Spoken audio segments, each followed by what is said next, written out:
इलाहाबाद का एक पुराना कॉलेज, जहाँ के गलियारों में नए पुराने ख्वाबों की हलचल थी। आरव, कॉलेज का सबसे होशियार छात्र, जो हमेशा किताबों में उलझा रहता था, उसे बाहर की दुनिया से ज्यादा कुछ लेना देना नहीं था। घर से कॉलेज और कॉलेज से घर, बस यही आरव का रूटीन था। और दूसरी तरफ सिया थी, जो हर महफिल की जान थी। वो बेहद खुशमिजाज थी। उन दोनों की मुलाकात एक इत्तेफाक थी। एक दिन लाइब्रेरी में एक किताब को लेकर दोनों में बहस छिड़ गई। ये किताब मुझे चाहिए, सिया ने कहा। लेकिन मैंने पहले ली थी। आरव ने पलटकर जवाब दिया। तो क्या हुआ? तुमने ली थी तो क्या तुम्हें लेडीज फर्स्ट के बारे में नहीं पता? इस हिसाब से ये किताब मुझे मिलनी चाहिए, सिया बोली। अरे मैं इन सब फालतू की बातों में नहीं मानता। वैसे तो तुम लड़कियां इक्वलिटी पर बहुत लक्ष्य देती हो, और जहां पर तुम्हारा फायदा हो रहा हो वहां तुम लड़कियां लेडीज फर्स्ट करती हो। और मैं ऐसे ही कॉलेज में लेडीज फर्स्ट करता रहा तो हो चुकी मेरी पढ़ाई। ये सुन सिया थोड़ी झेप गई, लेकिन दोनों में से कोई भी हार मानने को तैयार नहीं था।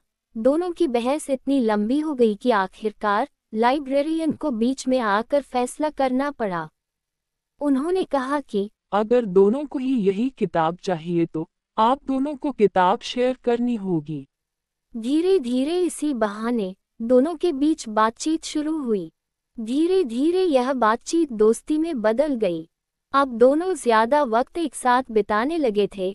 इसी तरह समय बीतता गया और उनकी दोस्ती और गहरी होती गई। आरव पढ़ाई में तेज था और सिया को हर चीज में दिलचस्पी थी।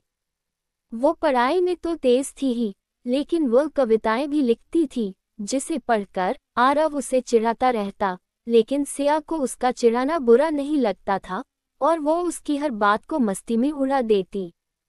उसे आरव के आसपास रहना अच्छा लगता था। एक दिन कॉलेज में होने वाले काव्य संगीत कार्यक्रम में सिया ने अपना नाम लिखवाया था। इसके लिए उसने आरव को अपनी कविता सुनाई। एक कतरा चाहत का, एक एहसास अधूरा था। तू पास था मेरे, पर फासला जरूर था। जब सिया ने कविता सुना के आरव की तरफ देखा, तो उसकी आंखों में एक सवाल था। लेकिन आरव उस सवाल को समझ नहीं पाया, या समझते हुए भी अनजान बनने की कोशिश कर रहा था। वो कॉलेज के आखिरी दिनों में सिया को एक बड़ी खबर मिली। उसे एक नामी यूनिवर्सिटी में स्कॉलरशिप मिल गई थी। उसे आगे की पढ़ाई के लिए लंदन जाना था। उसने ये खबर सबसे पहले आरव को बताई, लेकिन उसके चेहरे पर खुशी के बजाय उदासी थी। क्या तुम खुश नहीं हो आरव? सिया ने पूछा। आरव ने जबरन मुस्कुराकर कहा, मैं बहुत खुश हूँ सिया। ये तुम्हारी जिंदगी का सबसे बड़ा मौका है। कॉलेज से आने के बाद उस दिन आरव को लगा, शायद यह आखिरी बार था जब मैंने उसे इतने पास से देखा।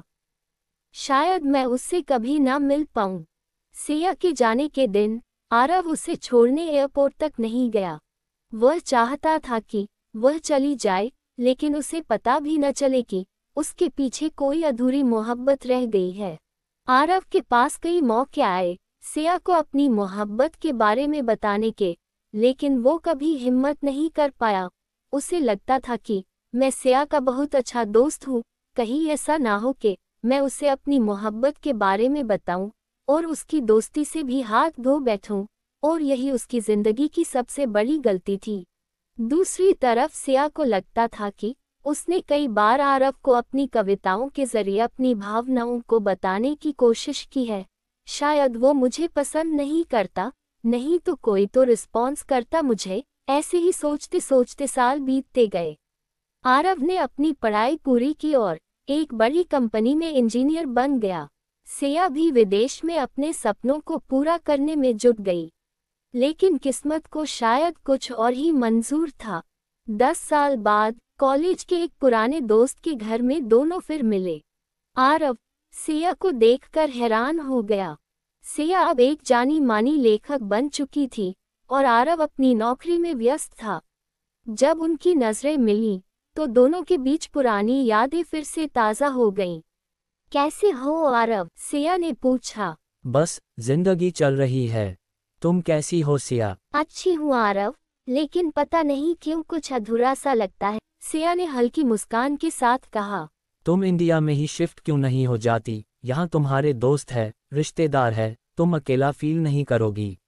आरव की बात सुन सिया ने कहा, नहीं आरव, अब मैं वहाँ सेटल्ड हूँ, यहाँ किसके लिए हूँ।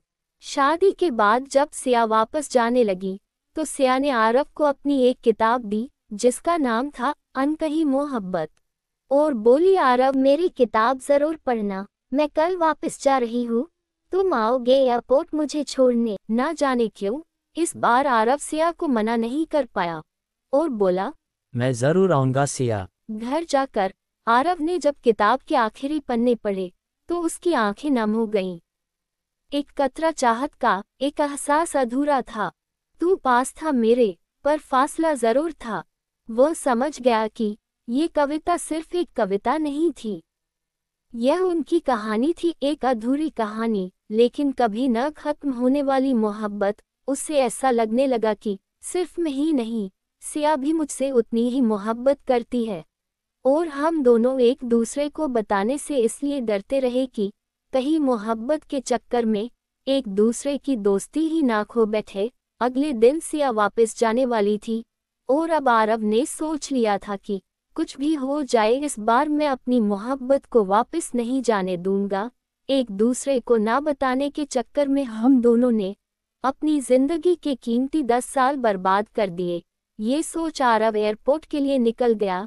एयरपोर्ट पहुंचने पर उसने देखा कि सिया जा रही थी। उसने फौरन सिया को रोका और कहा, सिया तुम वापस क्यों जा रही हो? सिया ये सवाल सुनकर हैरान रह गई और कहने लगी, आरव ये कैसा सवाल है, तुम्हें पता है मैं काम से आई थी, अब वापस तो जाना है ना।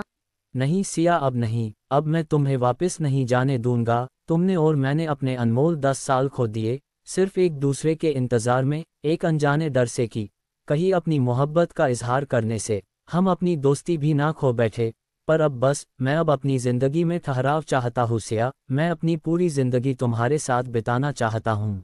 सिया आरव की ये बातें सुन पिघल गई और बोली, आरव कितनी देर कर दी तुमने ये सब कहने में, मैं कॉलेज से ही तुम्हें मोहब्बत करती थी।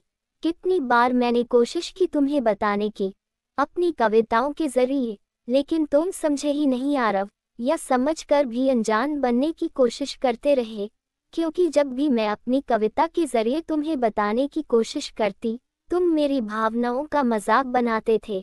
ये देख मुझे लगने लगा कि शायद मोहब्बत सिर्फ मेरी तरफ से ही है, तुम्हारी तरफ से सिर्फ दोस्ती है, क्योंकि कोशिश सिर्फ मेरी तरफ से हुई है, तुम्हारी तरफ से नहीं। लेकिन आरव अब देर हो गई है, बहुत देर, मैं जा रही हूँ आरव, वहाँ अब मेरा परिवार है जो मेरा इंतजार कर रहा है। मेरी शादी हो गई है आरव, 6 महीने पहले मैंने तुम्हारा बहुत इंतजार किया था आरव, लेकिन तुमने कभी कुछ नहीं कहा। आरव को समझ नहीं आ रहा था कि क्या कहे। सिया जा रही थी और वो वही खड़ा था, शायद आखिरी बार अपनी अधूरी मोहब्बत को जाते हुए देख रहा था, जो अब कभी पूरी नहीं हो सकती थी। दोस्तों, अगर दिल में किसी के लिए भी कोई बात हो तो अपनी फीलिंग्स उससे ज़रूर शेयर कर लेनी चाहिए। ज़्यादा से ज़्यादा क्या होगा, दूसरी तरफ से इनकार हो जाएगा, लेकिन दोनों तरफ से ये पछतावा नहीं होगा कि अब बहुत देर हो गई है। दोस्तों, एक गीत की वो 2 पंक्तियां जो सबने सुनी होगी, जिंदगी के सफ़र में गुजर जाते हैं जो मुकाम, वो फिर नहीं आते, वो फिर नहीं आते। ये कहानी प्रेम, त्याग और समय के बहाव में खोई एक अधूरी मोहब्बत की है। एक ऐसी मोहब्बत जो कभी लफ्ज़ों में ढल नहीं सकी, लेकिन दिल के किसी कोने में हमेशा जिंदा रही। ये कहानी थी आरव और सिया की, जिनकी दुनिया एक दूसरे से बिल्कुल अलग थी, लेकिन फिर भी किस्मत ने उन्हें बार बार मिलाने की कोशिश की थी। दोस्तों, कहानी अच्छी लगी हो तो इसे लाइक करें, शेयर करें और चैनल को सब्सक्राइब ज़रूर करें। धन्यवाद।